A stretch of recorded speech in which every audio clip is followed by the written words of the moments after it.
துணி மாத்திட்டு ரெடி ஆயிட்டு எங்க போயிட்டு இருக்கேன் பாத்தீங்கன்னா டின்னர் பண்றதுக்கு ரெஸ்டாரண்ட் போயிட்டு இருக்கேன். விடிஞ்சா சுதந்திர தினம். வெள்ளக்காரங்க கிட்ட இருந்து நம்மளுக்கு சுதந்திரம் கிடைச்சாலும் வெளிநாட்டுக்காரங்க ஆரம்பிச்சிருக்க கம்பெனில இன்னும் அடிமையா தான் வாழ்ந்துட்டு இருக்கோம். இந்த டாபால தான் டின்னர் பண்ண போறோம். மெனு கார்ட்ல எவ்வளவு சிக்கன் பேரெல்லாம் இருந்தது. அதுல ஃபர்ஸ்ட் ஃபுட் ஆர்டர் பண்ணிருக்கிறது சிக்கன் 65. சுட சுட சிக்கன் சாப்பிடும் போது அதுல கிடைக்கிற டேஸ்ட் ரொம்ப நல்லா இருந்தது. ரெண்டாவது ஃபுட் ஆர்டர் பண்ணிருந்தோம் chapati chicken gravy with butter. சுட சுட அப்படியே எடுத்து சாப்பிடும் போது அடடடடடடடா என்ன ஒரு டேஸ்ட், வார்த்தையால அது சொல்ல முடியல. ரொம்ப காரமா இருக்குது.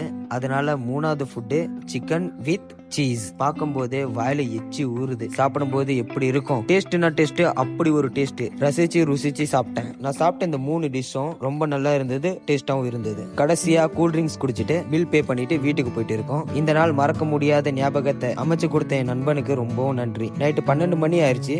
அதுல வேற வீட்டுல எல்லாம் தூங்கிட்டு இருக்காங்க. அதனால அவங்கள டிஸ்டர்ப் பண்ணாத மாதிரி இந்த இரவு இதோட முடிக்கிறேன். அடுத்த நாள் காலையில நியூ ஷார்ட்ஸோட சந்திக்கிறேன். அது வரைக்கும் ஓகே, பாய், குட் நைட்.